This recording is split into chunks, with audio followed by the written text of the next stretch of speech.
자, 오늘 말씀의 배경이 되는 것은 중풍병자가 예수님께 왔다라는 거예요. 그런데 이 사람이 어떻게 왔냐?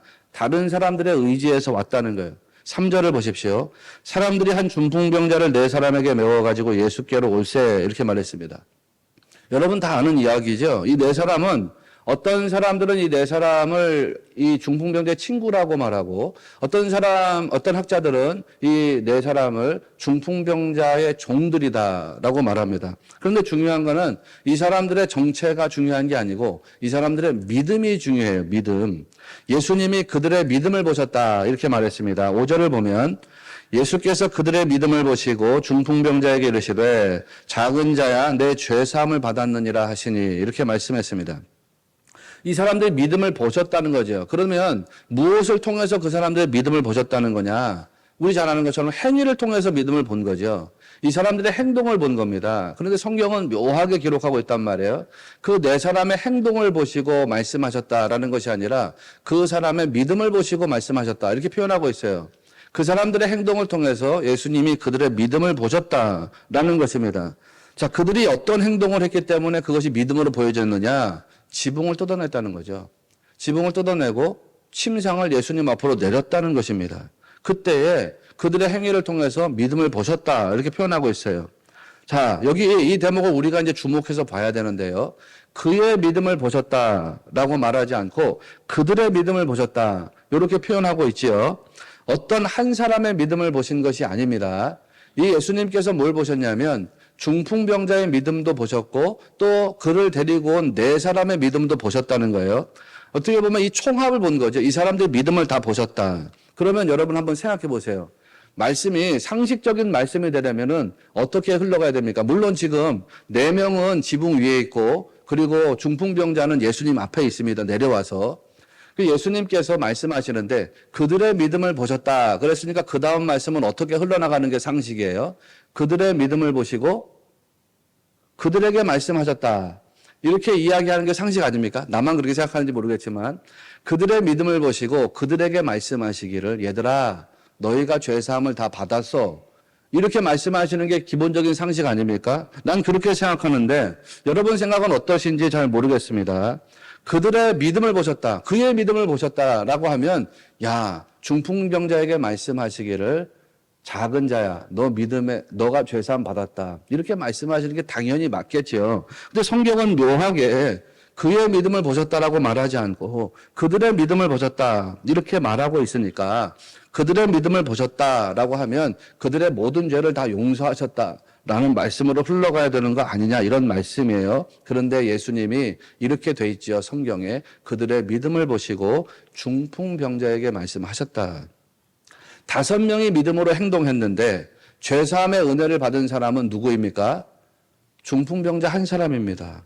더 정확하게 말하면 행동을 4사람이 한 거죠. 중풍병자는 누워만 있었으니까 행동한 사람은 4명인데 이 4명의 사람에게는 은혜의 메시지가 가지 않고 누워있던 한 사람에게만 은혜의 메시지가 왔다는 겁니다. 죄사함은 즉 중풍병자 한 사람만 받았다는 거죠. 자, 이게 우리가 무엇을 보여주려는 의도냐? 분명한 의도가 있어요. 이 의도는 교리예요. 어떤 교리냐면 칭의라고 하는 교리예요.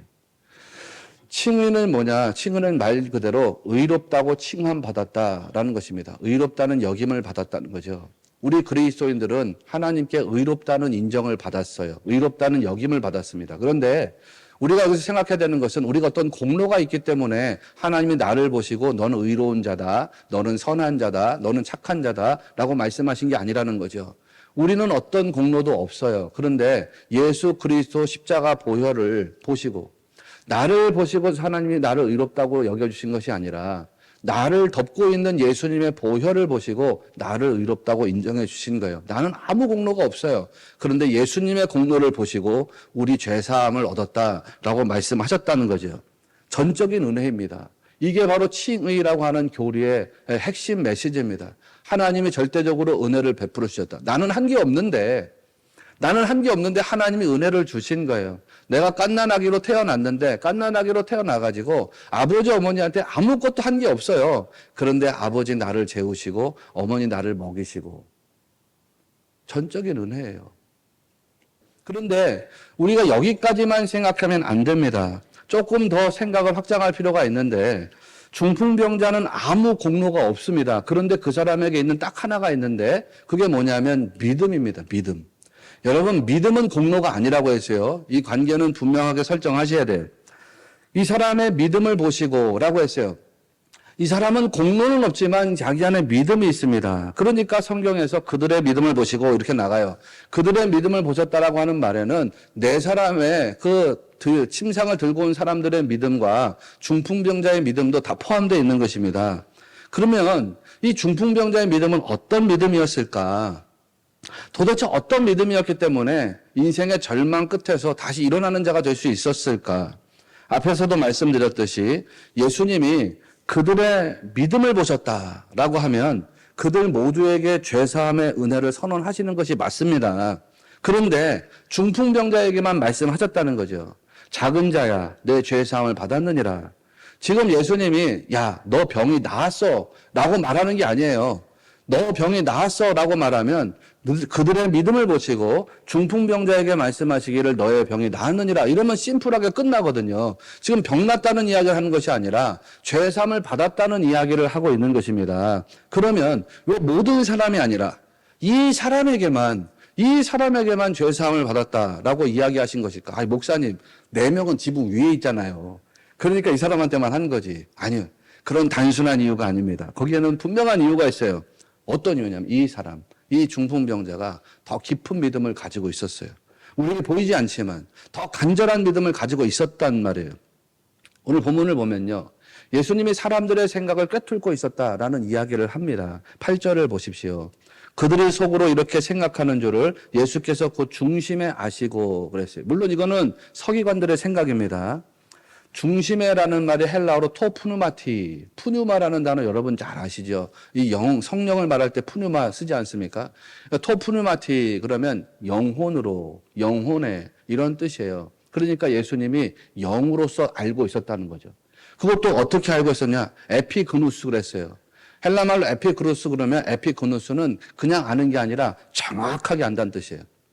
철저하게 안다. 그런 뜻이에요. 예수님이 영으로 사람들의 생각을 정확하게 알고 계셨다는 것입니다. 나는 여러분 생각을 몰라요. 여러분이 지금 어떤 마음으로 예배당에 앉아있는지 나는 몰라요. 어떤 생각을 가지고 예배당에서 예배하고 있는지 나는 몰라요. 그러나 우리 주님은 다 아신다는 거 아닙니까? 우리 주님은 여러분의 생각을 꿰뚫어 보신다는 거예요. 관통해서 보신다는 거죠. 그 이야기를 한 것입니다. 물론 서기관들에 관한 이야기지만 이것은 중풍병자와 침상을 들고 온 사람들의 생각까지도 주님이 관통하고 계시다라는 사실을 말하려는 의도입니다. 예수님은 중풍병자의 생각, 그의 믿음을 관통하고 계셨다는 거예요. 그러면 그의 생각, 그의 마음은 어떤 것일까? 이 사람은 알아요. 뭘 하냐면 나의 질병이 나의 죄로 인한 것이로구나. 이걸 알고 있어요. 그 죄 문제가 해결받기를 원한 것입니다. 하나님, 나에게 이 중풍병에 들어온 것은 나의 죄 때문인 것을 내가 압니다. 나의 죄 때문에 하나님과 내 관계가 끊어졌다는 사실을 내가 압니다. 나 이 문제를 해결받고 싶습니다. 내 죄 문제를 해결받고 하나님과 다시 관계가 맺어지기를 원합니다. 죄를 용서받고 하나님과 관계가 연결되기를 사모하는 간절함이 있었다는 거예요. 예수님이 그 마음을 아셨다는 거죠. 그들의 믿음을 보시고 그 속엔 그의 마음을 아셨다는 거예요. 그래서 죄사함의 은혜를 그 사람에게 특별히 선언했다는 거 아닙니까? 그 믿음이 더 깊은 믿음이었다는 거, 더 사모하는 믿음이었다는 거예요. 거기에 주님이 응답하셨다는 말씀입니다. 여러분, 이게 보여야 해요. 믿음에도 깊이가 있다는 거, 이게 보여야 해요. 아니, 믿음이 다 똑같은 믿음이지, 믿음이 깊이가 있습니까? 아니, 믿음도 깊이가 있다는 거. 믿음도 차원이 있다는 거. 우리, 믿음이면 겨자씨만한 믿음이나 바위같이 큰 믿음이나 다 구원받는 믿음 아닙니까? 믿음이 다 똑같지, 차이가 있습니까? 그 말 맞아요. 겨자씨만한 믿음이나 바위 같은 믿음이나 어떤 믿음을 가지고 있든지 주 예수 그리스도를 믿으면 너와 내 집이 구원을 받으리라. 여러분 믿으시기를 축원합니다. 그런 데 있잖아요. 구원받는 믿음과 다르게 우리가 이 땅을 살아가는 동안에 우리에게 드러나는 믿음에는 분명한 차이가 있어요. 차이가 있어요. 그거를 우리가 알아야 해요. 그거를 인정해야 해요. 그래야지 우리가 믿음의 경주를 하게 되거든요. 잘 생각해 보십시오. 예수님 말씀하셨죠. 처음 된 자가 나중되고 나중된 자가 처음 된다. 즉 먼저 된 자가 나중되고 나중된 자가 먼저 된다. 이 말씀의 맥락을 우리 이야기 나눈 적이 있습니다. 나중된 자의 관점에서 보면 이 사람 결승선을 통과했다는 뜻입니까? 통과하지 못했다는 뜻입니까? 목적지로 갔다는 거에 가지 못했다는 거예요. 왜 대답 안 해요? 갔다는 거지, 갔다는 거. 목적지로 갔다는 거예요. 결승선을 통과했다는 것입니다. 그런데 이 사람 뭐냐면 1등으로 달려다가 꼴등으로 들어갔다는 거죠. 꼴등이었던 사람이 1등으로 들어갔다는 거고, 거기 못 들어간 사람이 있습니까? 없습니까? 다 들어갔죠. 다. 사실 어떻게 보면 이 중풍병자는 가장 큰 은혜를 받은 사람이지만 그가 가장 큰 은혜를 받았던 이유 중에 하나는 그가 가장 많은 믿음을, 어떻게 보면 가장 큰 믿음을 가지고 있었기 때문이다. 이렇게 말할 수도 있습니다. 그러니까 어떻게 중풍병자가 가장 큰 믿음을 가졌다고 선언할 수 있습니까? 그가 보여주는 모습들을 보면 우리가 유추할 수 있단 말이에요. 11절 모습을 보십시오. 예수님이 그에게 말씀하시는 거예요. 내가 내게 이르노니 일어나 내 상을 가지고 집으로 가라. 그러니까 중풍병자가 머뭇거림이 없어요. 일어나라 그러니까 일어나는 거예요. 머뭇거림이 없어요. 예수님이 그에게 말씀하시는 겁니다. 일어나라, arise. 일어나라 했을 때 머뭇거림 없이 그냥 딱 일어나는 거죠. 그 다음 말씀도 내 상을 가지고 집으로 가라. 그 말씀도 머뭇거림이 없어요. 그대로 순종합니다. 12절을 한번 보실까요? 그가 일어나 그 상을 가지고 모든 사람 앞에서 나가거늘. 이렇게 표현하고 있죠. 이 말씀이 헬라어로는 카이라는 단어로 시작해요. 카이는 접속사예요. 영어로 말하면 and. 그리고, 그래서, 그러자, 뭐 이런 뜻입니다. 11절 말씀에 예수님 말씀하셨다는 거 아닙니까? 그러자, 그가 그렇게 했다는 거예요. 일어나 내 상을 들고 집으로 가라. 예수님 말씀이 끝났을 때, 그러자, 그가 일어났다는 거예요. 그리고 그 다음 말씀이 나오죠. 유디스. 우리말로는 곧이라고 번역되어 있는데, 즉각적으로 곧바로 상을 들고 갔다는 것입니다. 말씀 앞에서 머뭇거림이 없어요. 순종해요. 왜? 그는 절망의 끝에 있었지만 주님을 사모하는 믿음이 있었단 말이에요. 저분의 말씀을 들으면 살아나겠구나. 여러분, 혹시 뭐 인생이 좀 풀리지 않는 분이 있다 그러면 주님의 말씀을 듣는 자가 되시기를 축원합니다. 말씀을 들으면 살아나겠구나. 아니, 절망의 끝에 있더라도 말씀을 들으면 살아나겠구나. 난 이런 믿음을 우리가 가지면 참 좋겠단 말이에요. 내가 개척교회를 이제 신촌에서 했습니다. 팀 목회로. 목사님 3분이 같이 동시에 목회 시작을 했습니다. 그러다가 마음이 맞지 않아가지고 동업은 친구와도 하지 말라고 여러 번 이야기했지만 3사람이 같이 교회를 하는데 마음이 맞지 않으니까 매일 싸워요. 매일 싸운 건 좀 극단적인 표현이고 일주일마다 모이면 싸워요. 그리고 사람이 매일 싸우면서 살 수는 없어요. 일주일마다 모이면 싸우니까 나중에는 매일 싸우는 게 아니라 매일 만나면 어떻게 한다 그랬어요? 매일만 말을 안 해요. 매일 싸우면 살 수는 없어요. 같은 공간에 있는 게 불편해요. 그러니까 각자 흩어져 가지고 자기 일만 해요. 말을 안 해요. 말 섞으면 싸움 나니까. 그래가지고 팀을 깨고 나왔어요. 한동안 목회 임지가 없이 살았어요. 사람이 우울증이라는 게 이렇게 오는구나 라는 생각이 들더라고요. 예배당 가서 앉아있는데 내 자리 같지가 않아요. 나는 목사, 예배를 섬겨야 하는 사람인데 가만히 앉아서 예배하자니 내 자리 같지가 않아요. 사람들이 전화해가지고 왜 목회를 그만뒀어? 물어보니까 그거 일일이 대답하는 게 또 싫어요. 자존심도 상하고 귀찮기도 하고 사람들은 전화를 안 받아요. 그러니까 처음에는 사람들이 막 전화하다가 나중에 내가 전화 안 받으니까 전화 안 해. 밖에 나가기가 싫어요. 집 안에만. 우리 집사람은 돈 벌러 나가요. 피아노 학원에 레슨 해야지. 생활을 할 수 있으니까. 나는 밖에 나가기가 싫어. 집 안에만 있어. 우리 큰아이가 그때 3살, 4살쯤 될 텐데 집에서 이제 아이하고 둘이 같이 있는 거예요. 우리 큰아이를 재워야지 내가 편하니까. 예.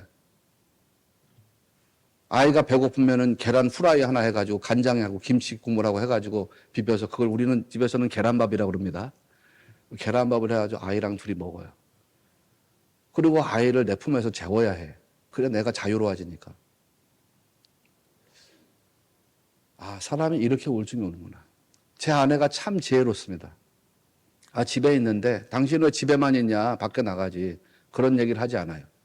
그랬으면 아마 내가 한강물에다 몸을 던졌을지도 모릅니다. 내가 청년들 섬기면서 그랬다고 그랬잖아요. 야, 너네들 있잖아. 인생이 잘 살 때도 있고 못 살 때도 있다. 남편이 돈을 잘 벌어다 줄 때도 있고 못 벌어다 줄 때도 있어. 근데 있잖아. 그때 자매가 중요하다.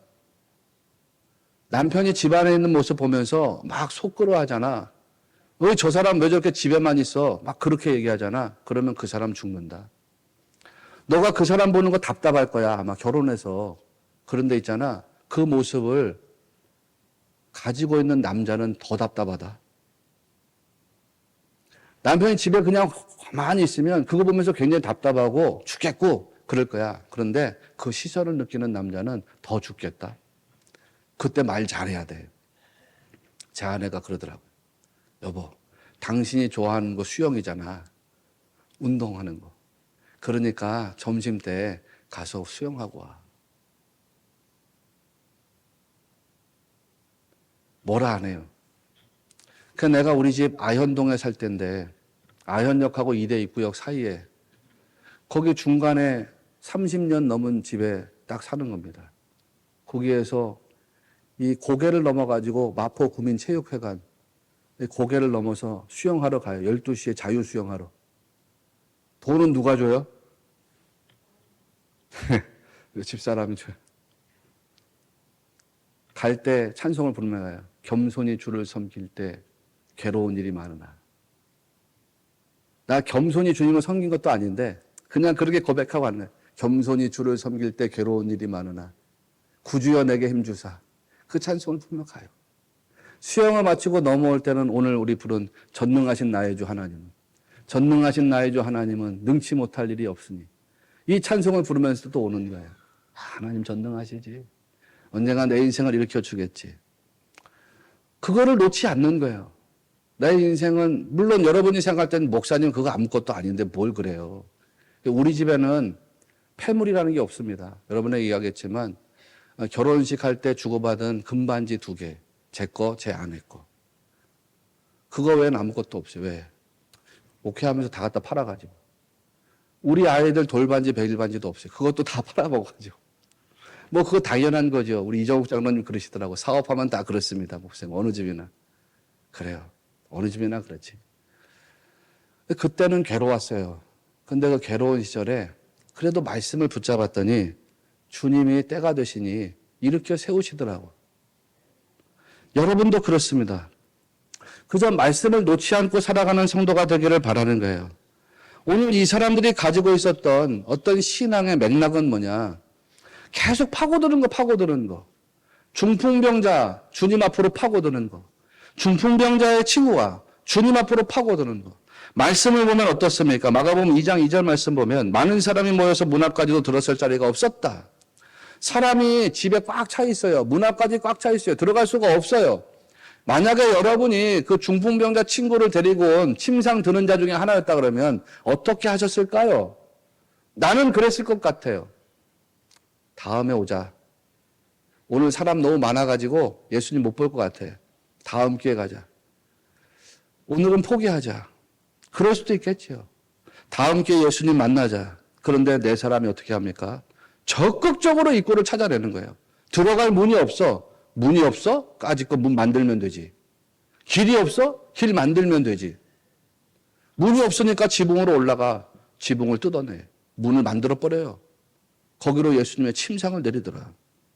여러분, 인생 살아갈 때도 이거 해도 그만 안 해도 그만. 이거 돼도 그만 안 돼도 그만. 젊은이들은 그렇게 살지 마십시오. 이걸 돼야지. 이걸 해야지. 안 돼. 뭘 하자 그러면은 그거 된다고 말하는 사람보다 그거 안 된다고 말하는 사람이 훨씬 많아요. 내가 목회하다 보니까 교회 목회할 때도 이 교회가 뭐 합시다 그러면 목사님 그렇게 합시다 라고 말하는 분들보다 사실은 그거 하면 안 됩니다. 그거 불가능합니다. 이렇게 말하는 분들이 많아요. 예를 들어서 우리 교회가 바자회를 10월 달에 한다. 한 번도 안 해봤는데 올 10월 달에 처음으로 바자회를 한단 말이에요. 우리 여성교 회장님이 올 10월 달에 우리 신혜교회 이제 50주년을 맞아가지고 최초의 바자회를 하겠습니다. 만약에 그런 회의를 한다 그러면 선교 회원들이 예를 들어서 알겠습니다. 우리 한번 열심히 해봅시다. 목사님 새로 왔고 그러니까 열심히 해서 해봅시다. 이런 거보다 안 됩니다. 우리 이미 나이가 들었고 힘이 없고 안 해봤기 때문에 경험도 없고 불가능합니다. 이렇게 말하는 분이 훨씬 많아요. 그런데 역사는 어떤 사람들에 의해서 이루어지냐면 안 된다고 하는 사람에 의해서가 아니라 된다고 믿는 사람에 의해서 이루어져요.